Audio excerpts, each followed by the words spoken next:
Oh man, I'm gonna have to do a complete reset. Oh no. Oh shit. You played this for 320 hours. Oh, minutes, but yeah, but oh Minutes? no. Okay. It's okay. 320 hours? No, that's Okay. crikey. That's some people I can imagine have played that amount of time, but oh man.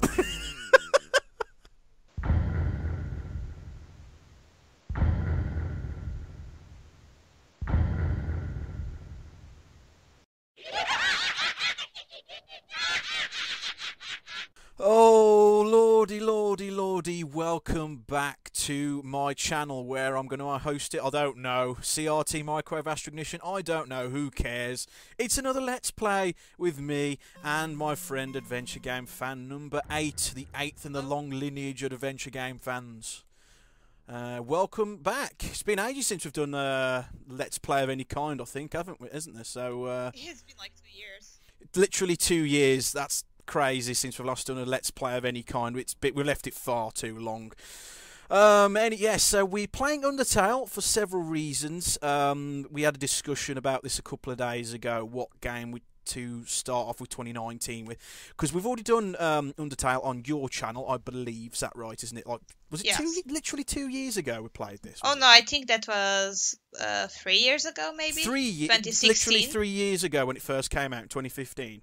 That's crazy. Well, that was, or maybe even 4 years ago. Was it literally 4 years ago? Was it? No, it can't be that long. No, it can't be this much. It's been a long. It's 3 been a years long ago, time probably. anyway. Yes. So yeah. We're picking different. We've got different games in the list we can actually play and stuff like that. And I picked Undertale simply because it would be a good game to revisit. Simply because when you in your playthrough you didn't actually do like an evil ending or a good ending. You only got the neutral ending. Well, one of many neutral endings anyway. And Yes. And then we're going to do a pacifist run.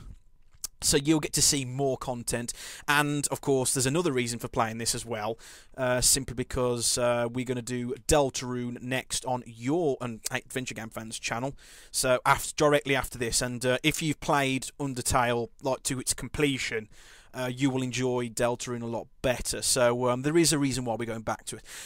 I'm having a bit of a problem though, because I've already done Undertale, and I've now got to perform a true reset. I've never done this before, like where basically I've now got to I can hear the ominous music very in the background. I've got to do basically a true reset where like basically nothing ever happened and everything's back to square one, and I'm feeling kind of guilty about it, and that's why That's one of the many reasons I really do enjoy Undertale. But here we go. Let's reset the game again. Let's use my name with a terrible D-pad. I'm using an Xbox 360 controller. It is letting me down once again.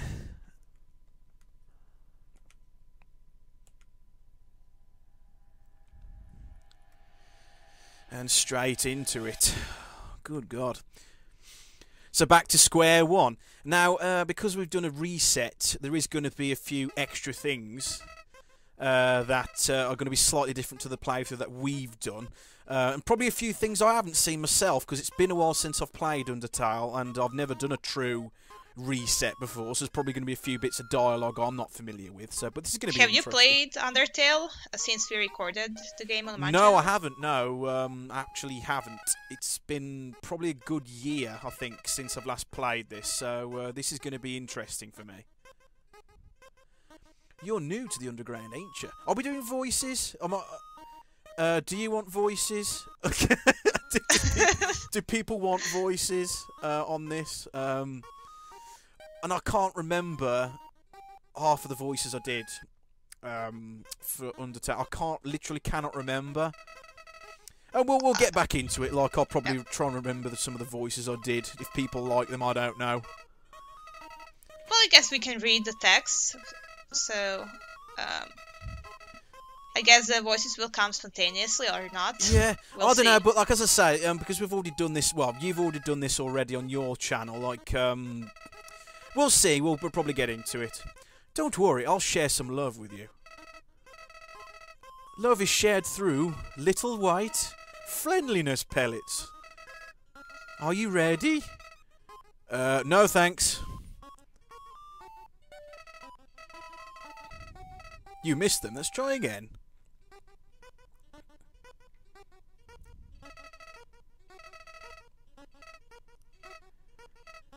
He still creeps me out, Flowey. Oh, God, get out of the way.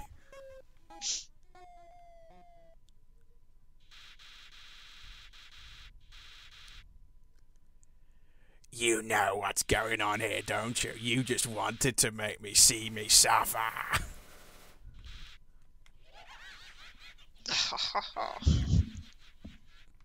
Have you actually played Undertale since we've last recorded this, by the way? No. Or seen any of the extra content that you actually missed or whatever? I don't think so. What a terrible creature, torturing such a poor innocent soul. Do not be afraid, my child. I am Toriel, caretaker of the ruins. The first human here to come in a long time. Come, I will guide you through the catacombs. This way. This is really strange playing through this again as a second playthrough, like after a complete reset. It's like nothing has ever happened. Everything's back to square one, and all like when everybody escaped the ruins, no one has any memory of any of that ever happening in my universe of Undertale. Anyway, something really feels really strange about that.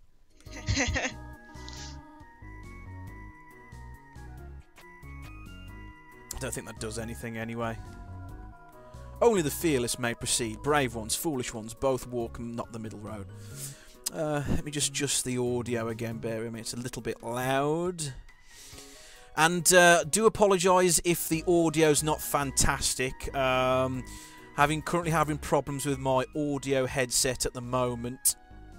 Basically, I'm having to record the audio directly over the Undertale feed, which is not ideal. Because I can't record them separately because my headset is currently not working properly. The microphone works, but not the actual audio, so hopefully it's okay. You can hear it okay your end, can't you? Hopefully. Yes. That's good. The text goes by really fast. Are you skipping it? Yes, I am actually, but like I'm just getting back into it. I'll slow down anyway. I'm just a little bit rusty. Splendid. Splendid. Let us move to the next room.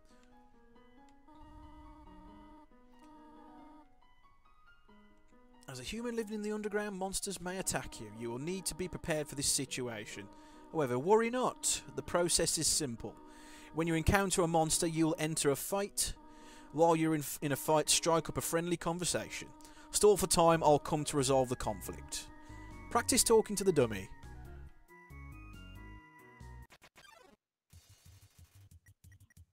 You encountered a dummy. So now is when you have the option of fighting or yes, sparing them, basically. Yeah, so you've got the option to either that's basically Undertale's main shtick is like you've got the option to fight things if you want to, or if you want to, you can like solve your problems by talking your way through or using other obscure methods. But it's just like. There's a lot to Undertale. I don't know whether I said in like our recording when we did on your channel. I still think it's one of my top 5 favourite games I've ever played for various reasons. Mainly because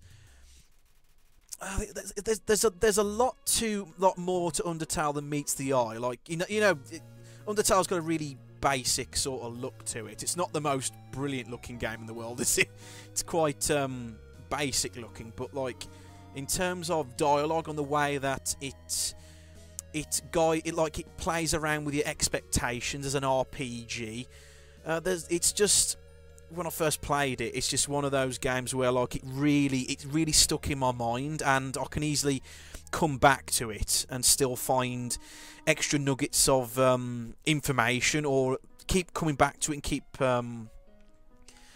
basically keep playing it and keep finding more information each time. So, if that makes sense. Yeah. I think that is something that separates good games from great games.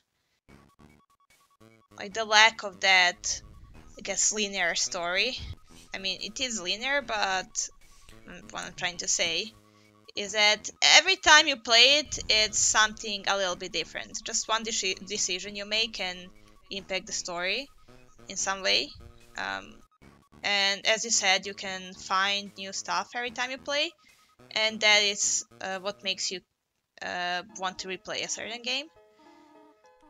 There's definitely a lot of there's just something about Undertale that makes me want to keep coming back to it, and like as we've shown in our like your Let's Play of this when we played it like several years ago, there was stuff that you picked up on that I didn't pick up on, if that makes sense, in terms of like bits of dialogue that really struck a chord, which I think like there's something for everyone if you give it a chance.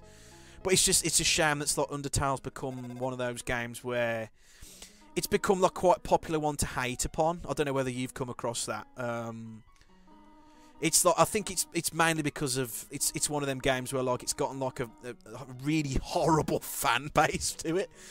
Oh, really? Undertale's got a really horrible fan base to it. Like, I'm not going to exaggerate on that one. It's one of the worst, in my opinion. Like in games, it's just mainly like Undertale fans, like, well, a lot, not all of them, but like some of them have got a reputation of like complaining at Let's Players, like for example, like wanting you to play it in a certain way and getting all uppity, like if like people decide to play it a different way, like, oh, you should like do that conversation, like play it this way, or you should play like a pacifist, or no, you shouldn't have killed that guy, or you shouldn't have done that battle in that particular, yeah. If that makes sense. It's sort of yeah. Which like completely goes against the entire point of Undertale, at like fundamentally, because the whole point of Undertale is it plays around with expectations of an RPG, and you got the option to play it how you want. Like you can spare people, or you can fight people, or you can solve puzzles in a different way. There's no one way to go about things, but like people expect you to play it through. Usually they want you to play it as a perfect, basically a pacifist run every single time, which, you know, is fine, but, you know, there's other ways to play it. You can play it as a genocide run if you want to kill everything if you want. Not that I've ever done that myself. I just couldn't, you know, get through it like that. I did try it the once, but I got tutorial and I just couldn't. You couldn't do it. I couldn't do it. Because when I first played it, Undertale, I got to the tutorial fight, and because I didn't know, I didn't quite understand like Undertale's mechanics, like, or what it was doing underneath the surface. I basically thought, oh, okay, I'll wear down her health to the end, like, you know, like a Pokemon, like you weaken it down before you catch it.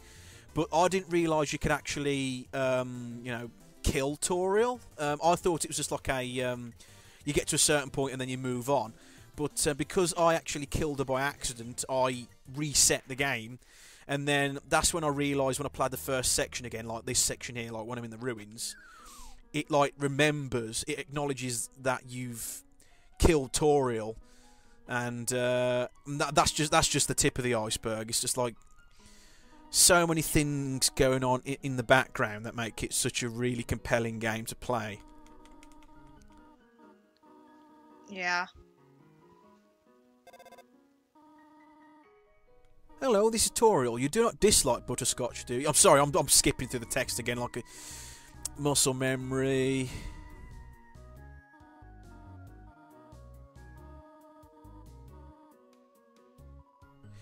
Like, if you had the chance, would you actually like carry on, like go back to your save file and actually do a complete pacifist run, or did you just get to that point where like you thought you were done with Undertale on your playthrough? Well, I guess the thing is that, like you said, Undertale is a really unique game, And the only thing that separated me from a pacifist run was fighting one frogget in the very beginning. Yes. Just because I wanted to test the fight mechanics, I was curious to see what they were like. I guess it's one of those games which... This is a puzzle, or... Oh, yeah. Completely forgot. I was trying to do it in one run, couldn't do it. Bugger. Yeah. As I was trying to say, I guess if I had more time on my hands, it's definitely a game I would like to revisit.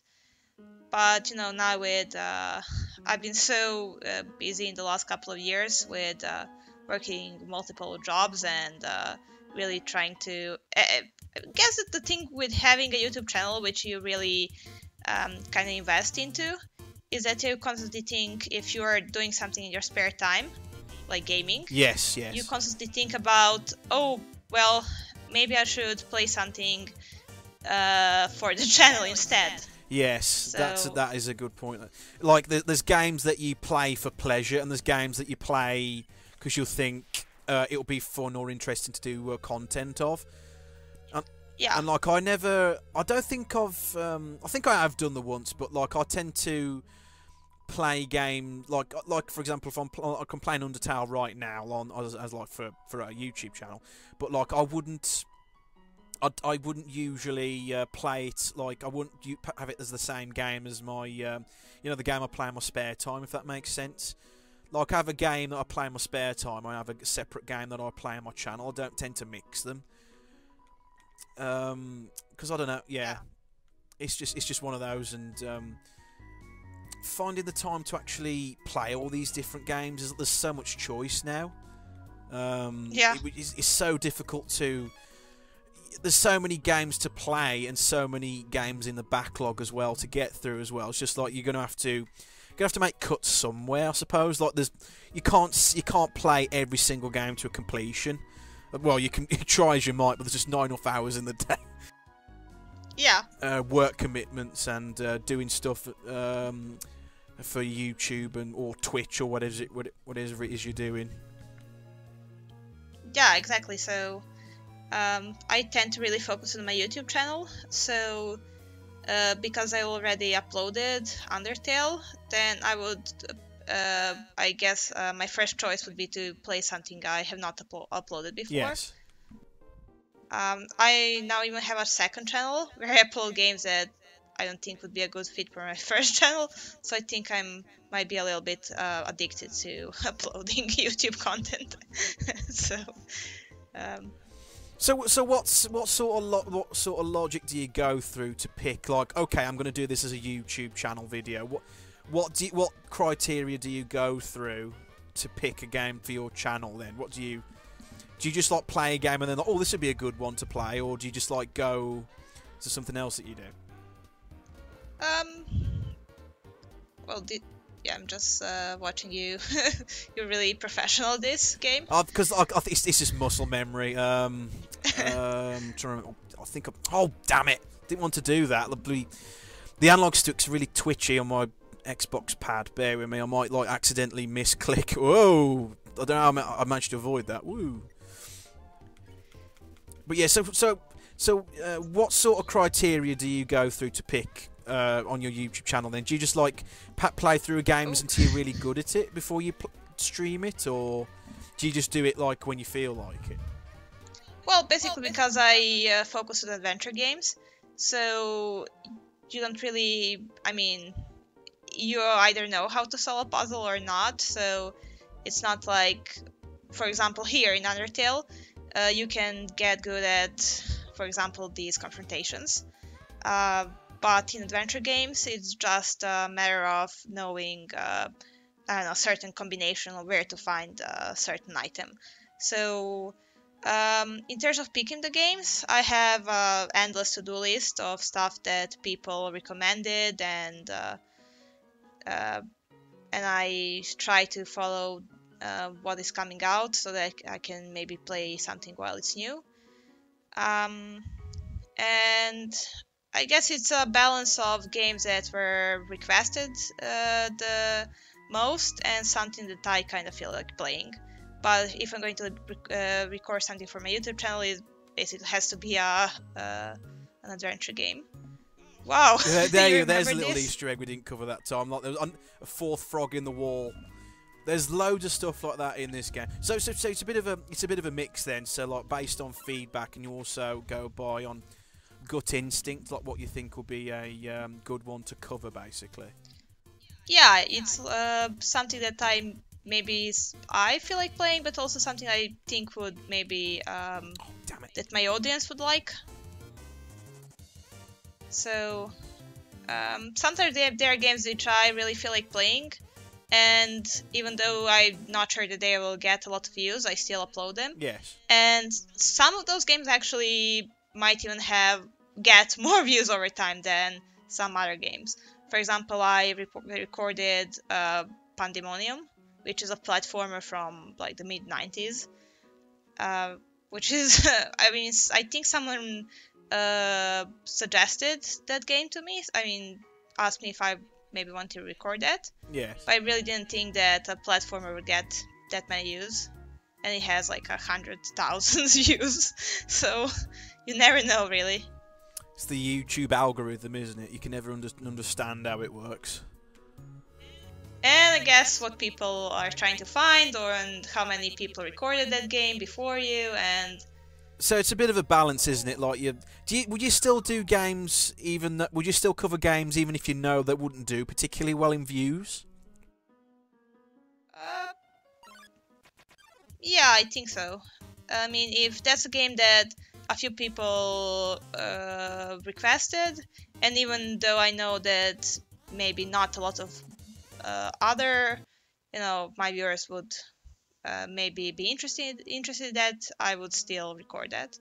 But like, I would not choose a game that no one ever recommended, and I don't think would be very popular. If that makes sense. So I'm just grinding, but don't worry about me. I'm just I'm grinding for gold. I need a little bit of gold because I want to buy an item. Unless it's a game that I really, really enjoy and I just want to share it. So, like I've tried, yeah. But I wouldn't, yeah. No, Sorry, no, carry on. Ahead. Like I'll carry on after you. Yeah, like I said, I wouldn't pick a game that I don't think is particularly great, and no one ever requested that, and there are like 1,000 other playthroughs of the game on YouTube, or let's plays, or walkthroughs, and everything. Yes. So I wouldn't see a point in doing that. So, but like if a game is really great, and I'm pretty sure, like for example, I wanted to record Amnesia, The Dark Descent, and because like a million other YouTubers recorded that, I didn't expect to get a lot of views, and I didn't get a lot of views, but I still wanted to cover that game myself. Like, it was a challenge in a way. Like, I just wanted to challenge myself to beat the game. I still need to play that. And I didn't really care if it gets any views or not. So, I mean, it's like I would be pretty... I mean, I would not be happy if that game had gotten like 2 views. But, it's still performing way... it's getting... I'd have thought it would do fairly well, because well, at the time it was a fairly popular game at the time. But yeah, I recorded it in 2015 because I actually tried to record it when it was new, but I couldn't beat it. I got too scared when I got to the prison. Oh right, okay. So I challenged myself to play it again a few years later. And like I said, although I was pretty sure that we wouldn't get a ton of views, I was still just happy that I was able to beat it. And I thought, well, I might as well share it with my audience. And like, if 10 people follow it, enjoy it, and like are interested in the way I played, that's enough for me. Like, I'm happy with that. Like, if every part gets 50 views, even though some of my other walkthroughs might get 500 views, I was still really happy that I managed to beat it. And like it's a fine balance between like games that you kind of want to share with your audience because you think it's a great game, or like want to kind of challenge yourself, like also played Outlast for that reason, and picking something that you think would get more views. It's like I think I sort of used to be like motivated by views, like trying to get as many as possible. But like it's just like because I haven't really like kept up with like playing games while making videos on YouTube and like consistently for a long time. It's sort of like I still make videos now, of course, every now and then, but I only make them when I feel like it now, and if I think people find them interesting, even if I don't think they'll do particularly well views-wise, I'll still do them anyway, and I'm still proud of like a lot of the stuff that I have done, and a lot of the stuff I've done with you as well. I still can watch those videos back and still find them funny and entertaining. That's what motivates me now, I think.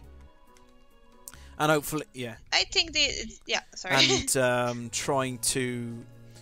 That's the crucial thing. Like, even if I don't think a video will do all that particularly great, even if like the one or two people find it interesting or entertaining, then like I think I've done my bit and like the video served its purpose, I think.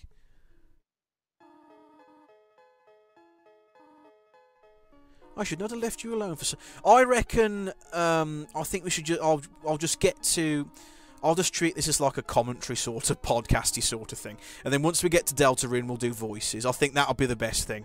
Because that'll be fresh. Because, I don't know, it feels kind of weird doing it again. Because we've already done Undertale on your channel. But like, yeah. I think some people like...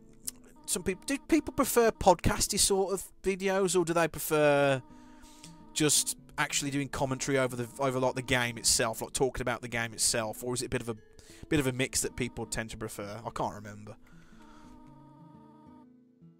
Well, it's really difficult to tell because some people might prefer podcasts, some people might prefer just focusing on the game. Like, again, it's, I guess if you make one sort of video, then you will attract audience who like that sort of videos. What about your audience? Do they, what do they tend to prefer? Do they like just like walkthroughs, or? Well, yeah, because I mostly make no commentary walkthroughs, so, like, logically my audience prefers no commentary walkthroughs. But I think that those Let's Plays were received, I guess, better than I expected, as no one ever complained, and like they got maybe a little bit less views than my normal content would.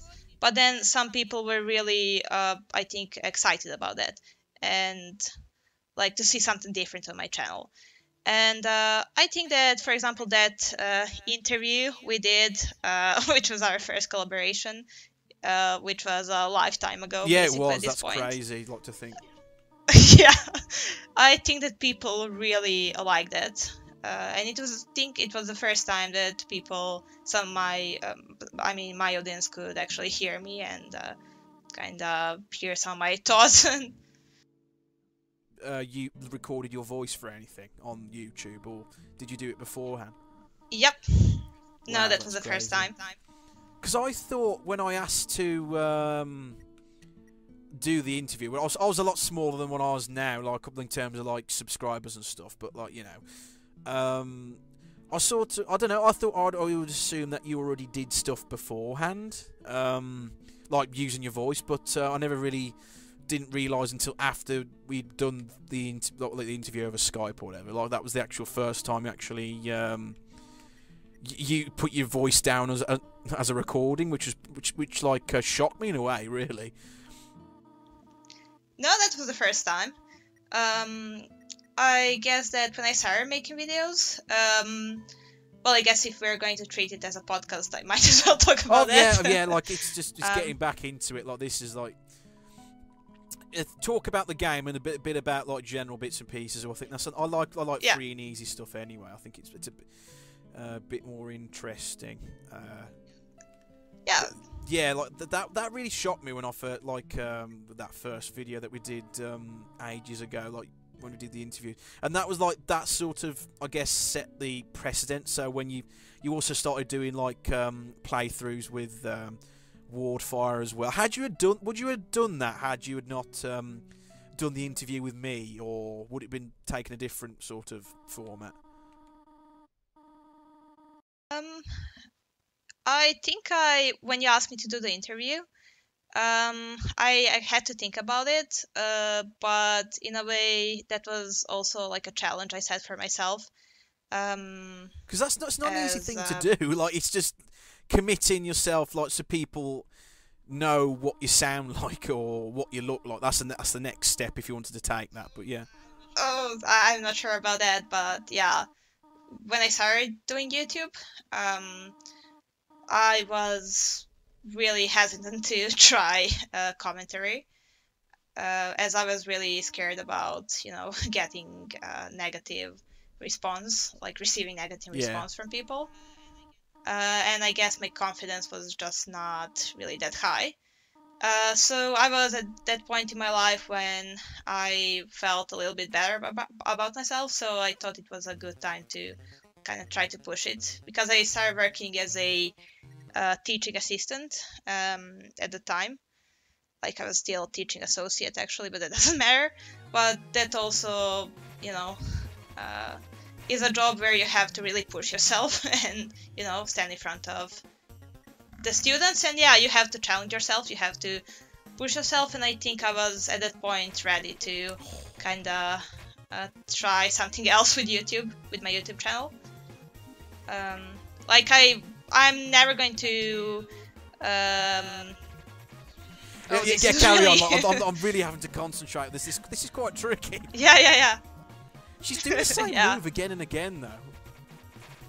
This is pretty good RNG, though. Like, I'm sidetracking here, but like, this is amazing. If I was doing like a speed run of this would be pretty amazing RNG, because she's doing the same move over and over. Yes. Oh, hands. But yeah, like, I'll be all right. Just you were saying, just carry on. Ooh, nice. Oh, damn it! I just. Oh my god. I'm way out of practice on this. It's really hard to die though on this fight though, because like once you get to a certain point, you'll realise she'll stop. She gets guilty and she stops. She deliberately stops attacking you. Ooh. Do you have yeah, any I do, items? but like I don't need to, because this is a once I get to a certain low level anyway, she'll stop hurting me, and then I won't need to anyway. It's really, you can die on this level, but I think she'll start feeling guilty after this attack if I get hit again. Yeah. The attacks become less. Yeah, I think she's going to stop hitting me now. Yeah. There we go. You trigger it. There you go. It is possible to die, as I've said, like, but I think you've got to do it in a very specific way.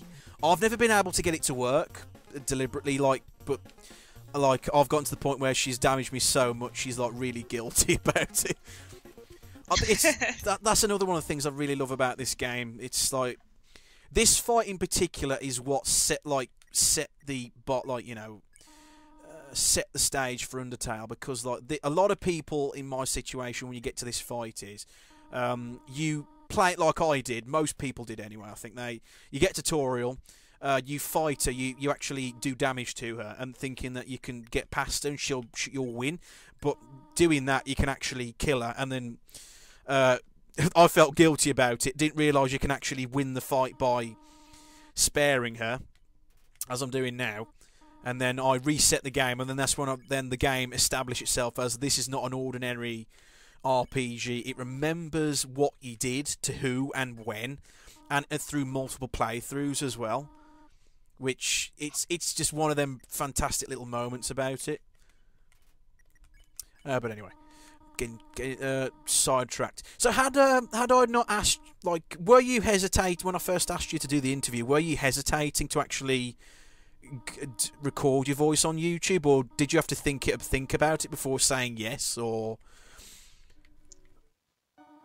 yeah, I definitely had to think about it. But then again, like I said, I thought that I was ready for that challenge and for the next step. And yeah, I'm glad that we did it in any case. And I was really nervous. I was very nervous, and I remember that I came home that day when we were supposed to record, and I think you were having some issues or something, and you're like, okay, hey, hang on just a moment, I just sorted it out quickly, and I had that thought like, well, it would be great if he doesn't manage to fix it.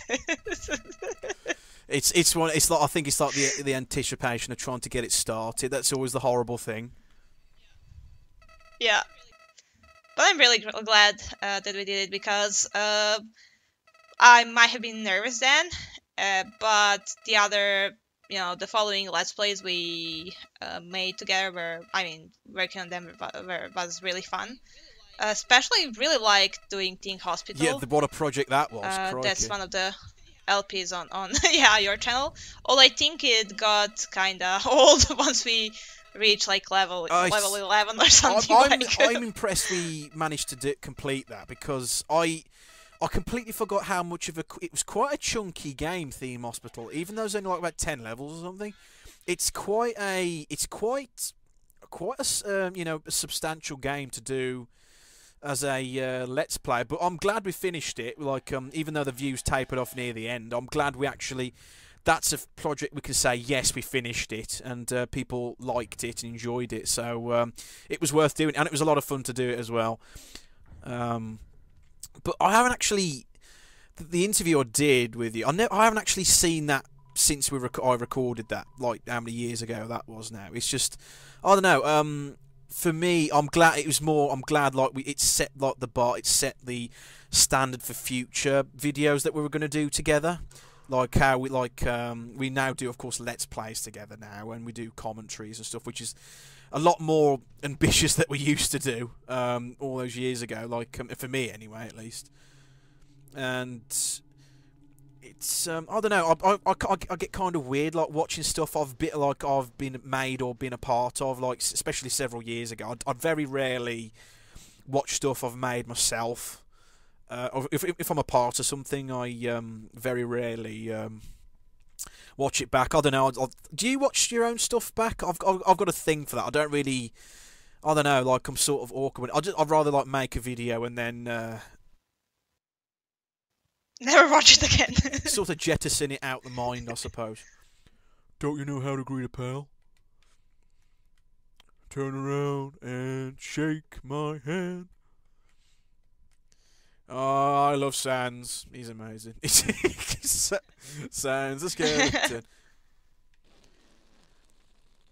I always assume him to have like a British Birmingham accent, a Brummie accent as we call it, because based on that stupid series, Undertale Realistic. I don't know whether you've seen that stupid cartoon series, but yeah, like no. he's voiced by a British comedian in it, and like with a Brummie accent. It's always funny. Anyways, you're human, right? sounds a bit like I don't know what's his name. Barney out of Flintstones. Hey Fred, I'm Sans. Sans the skeleton. I'm Fred. Hey, I'm Fred. Sort of like that. Is that going to get annoying for people? I don't really care about capturing anybody. Now my brother Papyrus. He's human hunting fanatic. Sans. Sanskrit, like, that's Comic Sans, isn't it? That font, isn't it? Yeah. Like, Toby Fox loves his puns, and like this is like as literal as it gets. Like skeletons based on the names of fonts and stuff like that. That's just one of the many Yeah. jokes in the game. Sup, bro? You know what's up, brother? Oh, do you want me to do the voices? I'm still. Come on. It's been 8 days and you still haven't recalibrated your puzzles. You just hang around your station. What are you even doing? Staring at this lamp. It's really cool. Do you really want to look? No, I don't have time. crappy Skeletor. That's what I'm going for? Crap, like bootleg Skeletor from He-Man. What if a human comes through here? I want to be ready. I've got to stop now. I can't do it. I will capture a human.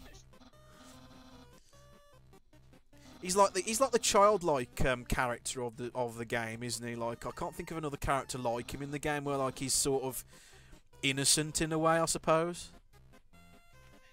Sans, yeah. Compared to Sans, his older brother's like more laid back, doesn't really care. He portrays himself as like he's literally a lazy bones, as he himself claims. But Sans is a really interesting character because, especially if you decide to actually like go around killing characters, like because he reveals himself more of his personality to you, and like you can fight him as one of the bosses, and he's an absolute.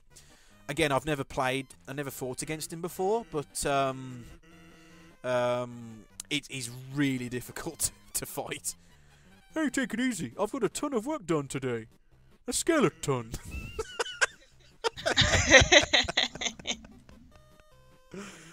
Oh, as far as dad jokes go, that's certainly up there, you know.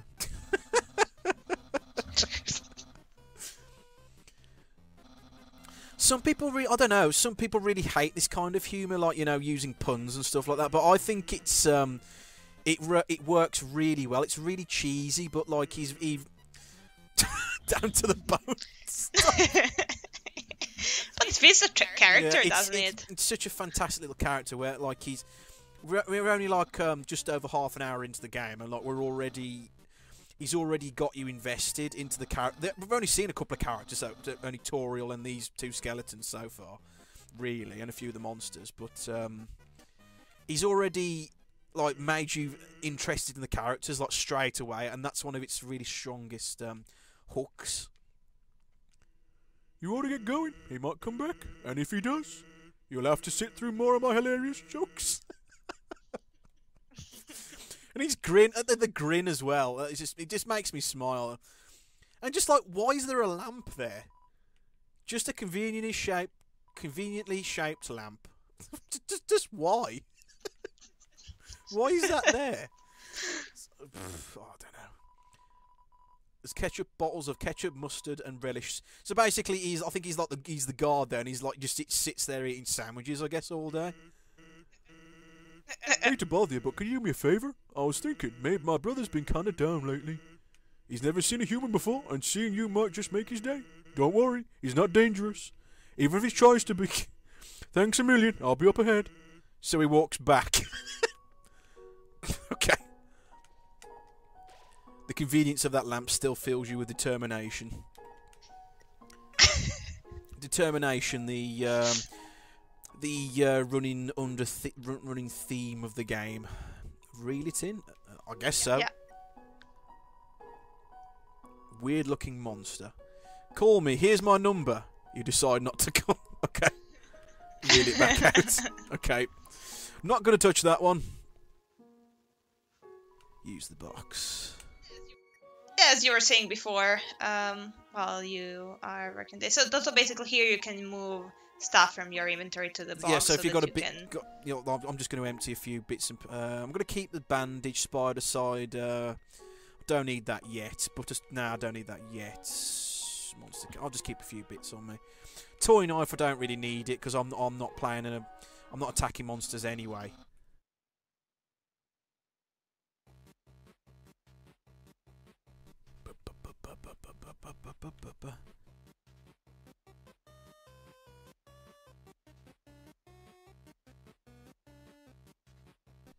I'm just trying to think. I don't think this I don't know what made Undertale explode as it did. I don't know whether it like just captured the zeitgeist when it first come out.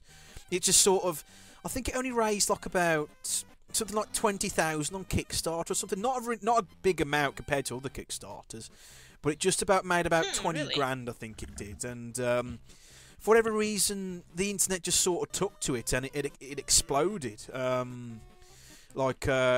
It's still it's like made Toby Fox, like, I don't know, thousands and thousands, and rightly so, and because it's a fantastic little game, and it's nice to see like an indie game do so well. But like I don't know what was it about Undertale that, like, you know, what set the spark off. That makes sense. I really don't know what it was that did that.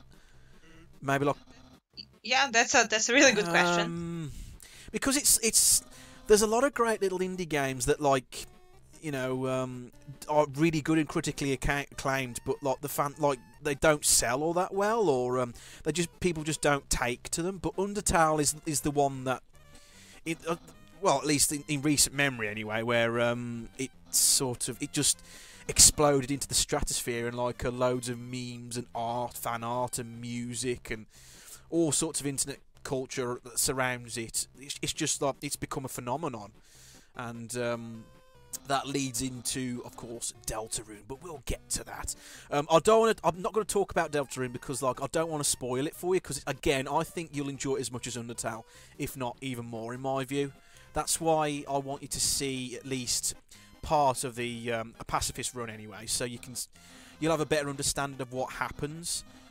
You can still play it fine without having like seeing everything in Undertale, but like you'll have a better appreciation for it.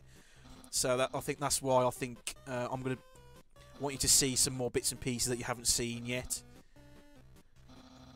So it says here that Toby Fox is worth $3 million at the moment. I can believe that now. That's crazy. He's like, from a guy who like basically like made this game like on a shoestring budget, or in Game Maker Studio, whatever it is, and he was like 22 when he started working on it, something like that. 21. And he only worked on it with like I think about like 2 or 3 or 4, like a really small team of people. Like I think he did most of the art, and he also got his friend Temmie, of course, to do some art as well. But he did all the writing and like most of the graphics and the programming and stuff like that. But it's a really small team who made this, and it's just exploded, and it's just one of them that's like, captured the zeitgeist, I suppose. What am I doing? No. So do you think it's like? Do you think that? I mean, how much impact on that can YouTubers have? Could it be because certain big YouTubers promoted the game, or liked the game, or like enjoyed streaming this game? I'm just trying to I know a lot. Of course, like all the big YouTubers have covered it now, but I don't know whether it was a YouTuber that actually caused it to be crazy popular. I know Steam Track, you know, the offshoot of Game Grumps covered it. Jacksepticeye, I think, covered it as well, and a lot of the big ones have covered it, but I don't know whether it was a YouTuber that actually caused it to become popular, if that makes sense. I'm really not sure on that. Yeah. Oh, what am I doing? I'm being sloppy. I've got to wait for him to tell a joke, haven't I, before I laugh. Let's joke. Bit rusty, but I'm just trying to think. What made it? I really can't think of what caused it to be so popular. It just sort of exploded like as soon as it got released, and it's just one of those, really. Oh, yeah. I mean, it's obviously like game like Alien Isolation is popular, but it's a AAA title with a astronomical budget. Yes. It is crazy, like, to think like he made this on a shoestring budget, and like he was like in his parents' basement. I think he made this in, eating like spaghetti and stuff. Hence why there's references to his own life in this game. Like, with the spaghetti stuff. Like, I think Papyrus is basically like he himself is like part of the character is based on his own life experiences, and that's where that comes from. I think because he used to eat spaghetti all the time because it's like a really cheap meal, and then all of a sudden Undertale exploded, and now like he's set for life basically. Toby Fox is. Yeah. But how do you top that? I think, but so. Toby has acknowledged that like this game has like touched so many people far beyond what he expected Undertale to to have done. Like, he himself gives Undertale a 7 out of 10. I think he said himself, like, a nice little RPG. But, like, I don't think he gives himself enough credit, because it's what he's managed to accomplish with such a, you know, with such limited tools, and like like, instead of like going for flashy graphics or you know, other gimmicks, he's just created a game based on really good writing and an RPG that like bucks the trend of what you expect to find in an RPG. And like, a lot of the critics like still love it and still praise it to this day. And I don't know how you top it, really. I guess he's trying to do that with Deltarune, but we shall see with that. Yes. But I don't know. It must weigh on your mind. Like, if he's already created his magnum opus already, how is he going to top it? Like, how is he? Like, it must be under an insane amount of pressure to try and top it. Hope he does. But it's like, you know, when if you like a successful rock band, I suppose you record an amazing album, and like you think, oh god, we've made millions. How do we top it? Where do we go from there? That sort of thing. Yeah.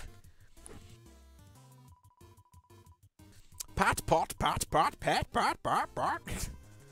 I could just keep going. There's no end. I'll spare him now, but like there's a little bit of extra flavour text if you keep petting and what have you. Something pet me? Something that isn't moving? I need some dog treats for this. Woof woof. Smoking dog treats.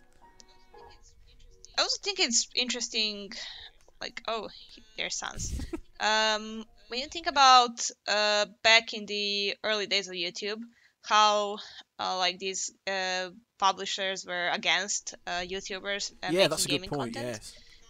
And now, like, it's like they just fight for a big YouTuber's attention. It's like sort of gone full circle, hasn't it? Like, it's sort of a lot of companies like didn't like the idea of like let's plays and like people streaming stuff because I think, oh, it's piracy and oh yeah people are not buying our game. But like now I think the most proactive thing is to of course, like when you of course you want your PewDiePies to cover your game. Of course you want your big YouTubers to cover it, because like it's like free advertising, isn't it? Like and you want like people to pay attention to your game.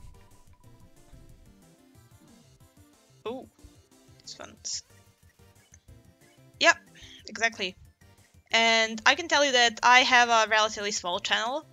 I just hit 15k subs. So, but that's still really small 15 times on bigger the than what grand I've got. scheme of things. That's but, amazing, I mean, for an adventure game fan channel. That adventure game channel, I should say. That's really good. Thank you. But yeah, what I'm trying to say is that I'm still like thousands times smaller than several big YouTubers, right? And I get sent like free Steam keys at least 3 times a month.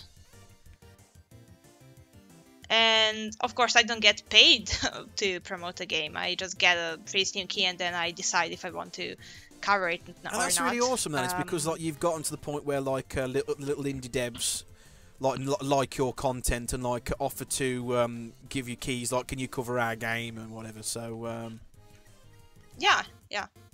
And like it's not just little indie developers. Sometimes I even get sent games like I just like Lucius, if you heard of that game. I think I have. Refresh me, what happens in that? I think I've heard of it. I think I have. It's ringing a bell anyway.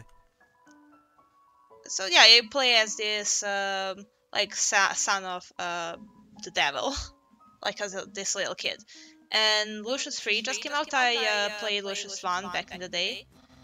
But I actually got sent 3 Lucius 3 keys, which is great, because I actually would cover that game at some point anyway. Uh-oh. Me and my brother and I have created some puzzles. I think you'll find this one quite shocking. This is invisible. Electricity maze. When you touch the walls of this maze, this orb will administer a hearty zap. Sound fun? Because the amount of fun you'll probably have is actually rather small, I think. Okay, you can go ahead now.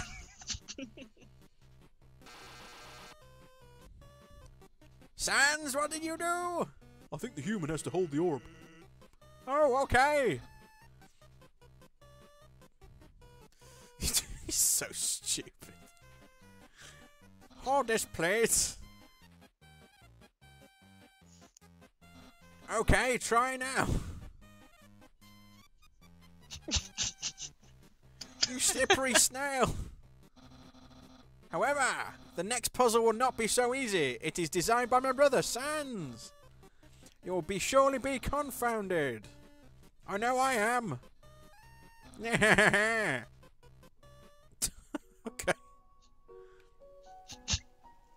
Hey, thanks. My brother seems like he's having fun. We made that a few weeks ago for a costume party. He hasn't worn anything else since. But keeps calling it his battle body. Battle body. Man, isn't my brother cool? Not really, but anyway. But yeah, like with YouTube and stuff, like it's like I don't think either of us will ever get to the heights of like how many hundreds of thousands of subscribers. It's just like no, no way. But, like to get 15k is pretty amazing, I have to say. I think that's pretty damn big for an adventure game exclusively covering channels. So that's quite a big audience, I have to say. 15,000 people subscribe to you. That's pretty amazing, really. Well, I never really expected to have that many subscribers, especially when I was just starting out. But I mean, when you hit like 5k, you start dreaming about maybe hitting 20k one day. I'll see if I can do this. This is really awkward. It's not the easiest thing to do. Hey! Nice! Pulled you through. 2G. There's different... You can keep doing that and getting different flags, but like I've just wanted to do it the once. But that's pretty crazy, 15,000 subscribers. Fried snow. Go on then. No! I have to pay for the raw materials. You can keep like coming back to characters like that and having like dialogue, his and hers. Smell danger rating, snowman white rating can become yellow rating. There's a little clue there for the next battle, but like a little interesting fact there. Like in the original version of Undertale, like I think he only patched it like quite recently actually. You see the the text is in a different colour there. He had to change it because of course like to accommodate like people who are colourblind. So like the clue wouldn't make sense. Like it's a visual pun because like it's based on like the the colour of the word rather than the actual colour. If that makes sense, like the actual colour of the font rather than the actual. You know what I mean? But like because if you're colourblind, that visual pun wouldn't work. So he had to. That's why he changed it in a recent patch. Do you know that almost 10% of men have some type of color blindness? No, I didn't know that. No. I mean males, and I think 0.1 or something like that of women, but a lot of men, like 1 in 10 men, almost has some sort of color blindness. It's usually that they cannot see red. So red's the most common form of color blindness, then. Yeah. So like they cannot see, grass, for example, looks gets this ugly yellowish color. Oh, okay. Instead of green. And I find a lot of games don't really take into that account really. Not many games like have colorblind options. I've noticed. Like if you go into the settings, like the only one I've seen with colorblindness options where you can actually adjust it is I think was it Battlefield 3? I think it was, where you could actually in the settings you can like adjust it to different kinds of colour blindness, so it adjusts the colour palette so you can actually see things better, apparently. But it's a shame that a lot of games just don't take that into account. But Toby Fox did in a patch, which is awesome. And that fight with the dog as well, the sword where it slides across, that was originally a darker shade of blue, I think originally. He changed that to a lighter shade of blue, just so it's easier to see. It's just it's like one of them subtle things, like the attention to detail I really enjoy about it. It's like gone the extra mile, if that makes sense. Yeah, I mean, I guess that's something that you don't really think about initially. I mean, if you don't have color blindness, but if enough people complain that, then you know, it's nice of you to take that into account and actually patch that. Like, there are many adventure games which really rely on like matching colors. Yes. You know, like collecting, I don't know, like squares of the same color. And like when you played Zombinis, right? Yes. For example. Yeah, when you play Zoobeam, yes, yes. It's just. I wish the games took that into account more often, but it's just one of those, I suppose. Pet. Oh.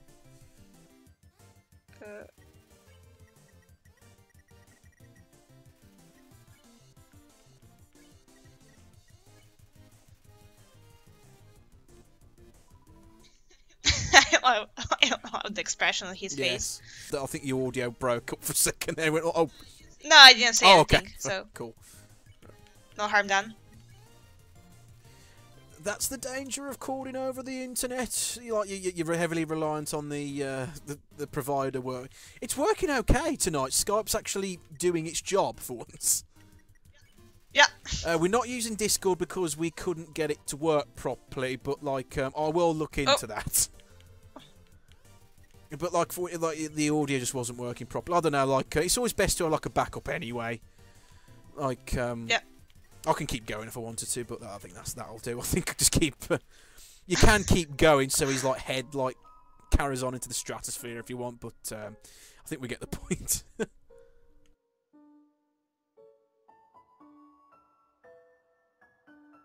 there's the hint. And that was the lesser dog. Lesser dog.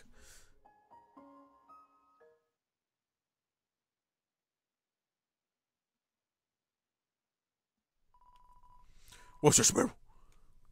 If you smell, I just can't do it. Just laughing. I'm pathetic. Laughing at my own voices. It's crap. Terrible. No, but that was really funny. I liked it. Want to eliminate? Eliminate you. Doggy. Assault you. Doggy?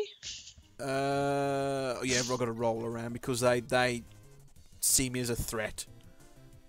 Let's kick human tail. Do humans have tails? Usually staying in the same position does the trick. Dogs may want to re-smell you. Re-sniff. Sniff you again. After rolling in the dirt, you smell okay. That one's a really tricky one to avoid if you don't know where to go. Like, a lot of people get tripped up by that one. You pet dog Amy.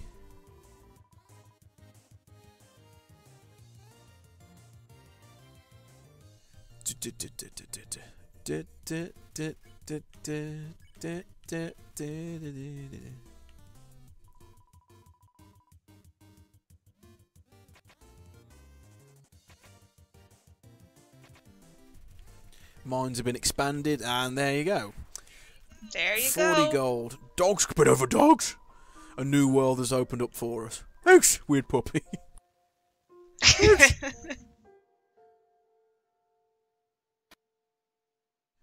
Oops, no, I've got to turn every X into an O, then press the switch. Is this one of his... oh my god, I can't believe I did that. Is it one of Papyrus's premium puzzles? This is. He's put a lot of work into that.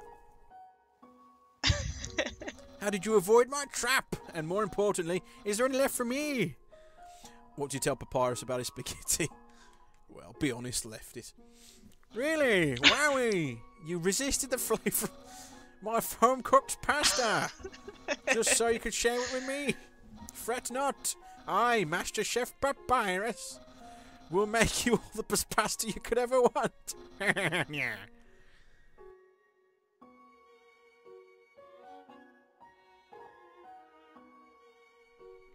Human. How do I say this? You were taking a long time to arrive, so I decided to improve this puzzle by arranging the snow to look more like my face. Unfortunately, the snow froze to the ground. So now the solution is different. And as usual, my lazy brother is nowhere around. I suppose what I'm saying is, worry not, human. I, the great Papyrus, will solve this conundrum. Then we could both proceed. Meanwhile, feel free to try the puzzle yourself. Well, I can solve it, or if I can't be bothered, I'll just press this switch here. Yeah. That's another thing. There's a little tidbit, or titbit, I should say. If you actually can't solve it, talk to Papyrus enough times, he will tell you there's a switch there. So it's just another one of them great things about it. There's like different ways to play through the game and like little extra bits of dialogue for you to go through. But like just for quickness, I just pressed it.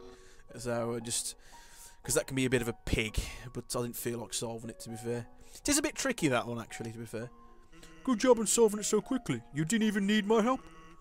He was just off screen there, where he was standing, just off screen, which is great because I do love doing absolutely nothing.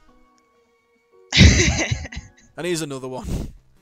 Hey, it's the human. You're gonna love this puzzle. It was made by the great Dr. Alfie. I can never get that one right. Alpheus? Alpheus. Is that right? Alpheus? Oh, I'm gonna have Alpheus. Dr. Alpheus, you see these tiles? Once I throw this switch, they will begin to change colour. Each colour has a different function. Red tiles are impassable. You cannot walk on them. Yellow tiles are electric. They will electrocute you. Green tiles are alarm tiles. If you step on them, you will have to fight a monster. Orange tiles are orange scented. They will make you smell delicious. Blue tiles are water tiles. Swim through if you like, but if you smell like oranges, the piranhas will bite you. Also, if the blue tile is next to a yellow tile, the water will zap you also. Purple tiles are slippery. You will slide to the next tile. However, the slippery soap smells like lemons, which piranhas do not like. Oh my god. Purple and blue are okay. Finally, pink tiles. They don't do anything. Step on them if you like. How was that? I don't understand. No. So when we recorded this, I actually started taking notes. And I remember like totally panicking because this is really confusing, and you were like, "Okay, just relax." that's like, again, like it's another one of them. Oh no, I've got to write this. No, it's another one of them like red herring ones. Red tiles are god.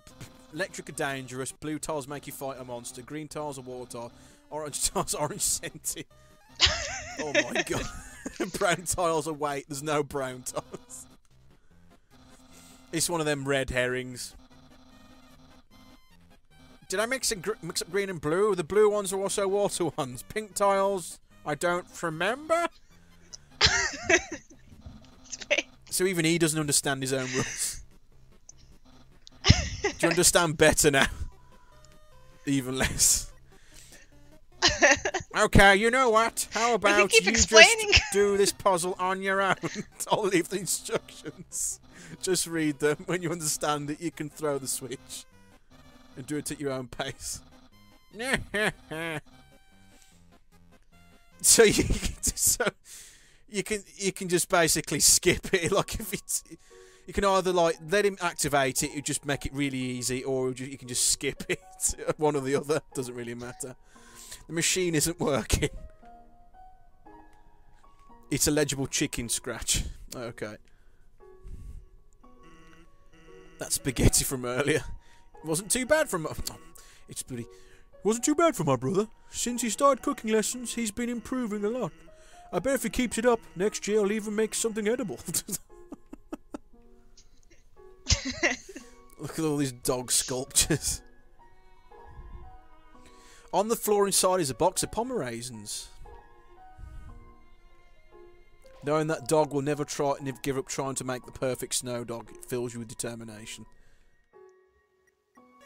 Yes. You don't see the Easter egg. You don't see these little sculptures if you don't pet the lesser dogs. If you don't do that, he won't actually make these sculptures. A dog just rushed in here, filled with inspiration.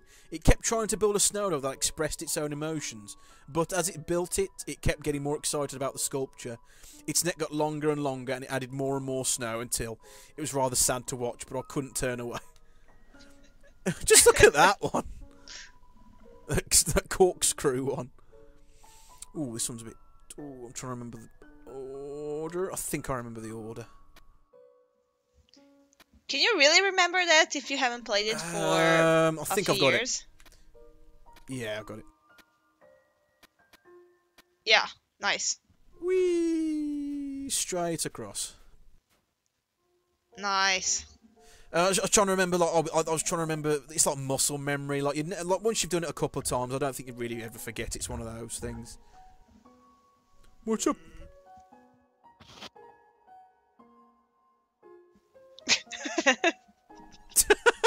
Okay. A gift trot confronts you. Okay.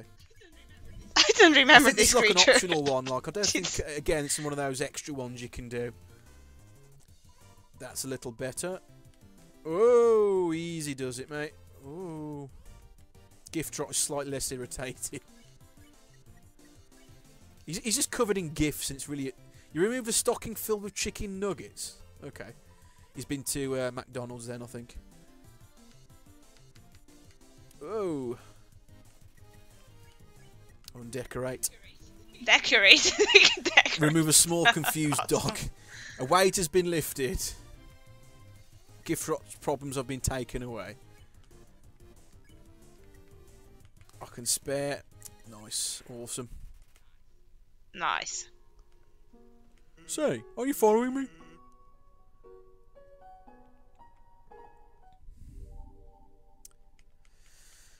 I think this is like an extra thing you can do, but it's to do with the cred. I think it's like there's an extra room you can go into if you manage to complete the credits without taking a hit. But I think that's like an optional extra thing. But I never managed to do it myself because I'm not very good at avoiding obstacles in this game. It's quite tricky. Some people have sped run this and like taking no hits at all. I don't know how they manage that. It's just crazy. That is... I've been really impressed at what these speedrunners can do. But then again, like, if you play one game for years, like every other day, then you know, you're going to be really good at it. It makes sense, but, I mean, just the determination of playing one game for such a long time.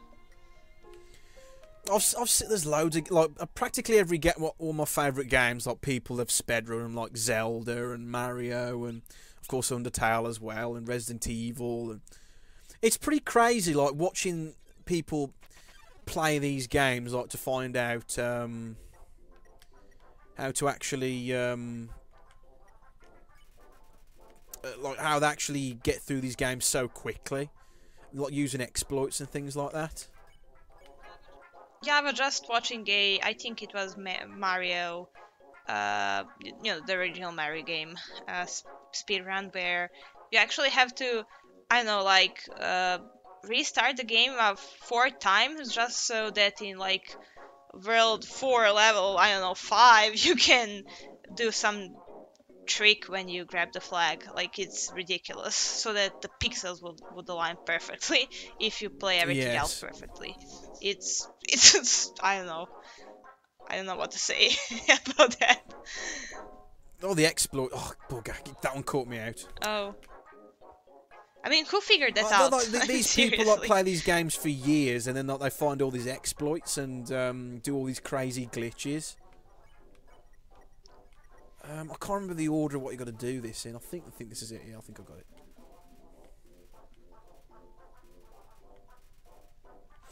There's a little Easter egg there. If you don't move with that little screen, you don't take any damage. That's a little. Most people move, but if you move, he attacks you. So if you stay still, you get like a free round basically.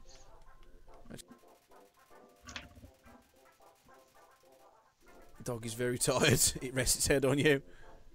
Don't move.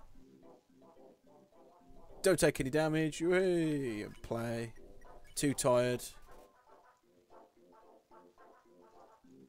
Is it pet? I think it's pet again. Its entire weight into you. Your movement's slow, but you still haven't pet enough.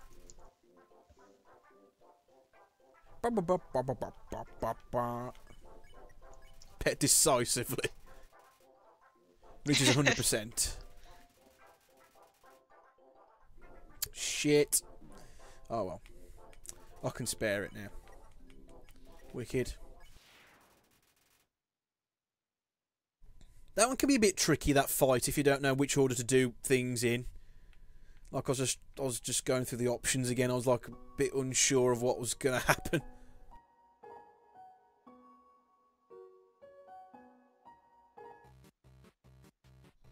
Human! This is your final and most dangerous challenge. Behold, the gauntlet of deadly terror. When I say the word, it will fully activate. Cannons will fire, spikes will swing, blades will slice. Each part will swing violently up and down. Only the tiniest chance of victory will remain. Are you ready? Because I'm about to do it. Is this the dog just suspended in mid-air? Well, what's the hold up? Hold up? What hold up? I'm about to activate it now. That doesn't look very activated. Well, this challenge, it seems maybe too easy to defeat the human with. Yeah, we can't use this one. I am a skeleton with standards. My puzzles are very fair, and my traps are very expertly cooked. But this method is too direct, no class at all. Away it goes. He's just finding an excuse. He just can't make himself do it. He's like too innocent. So he's like a childlike figure. He's like, phew. What are you looking at? This was another decisive victory from Papyrus. Yeah. Huh?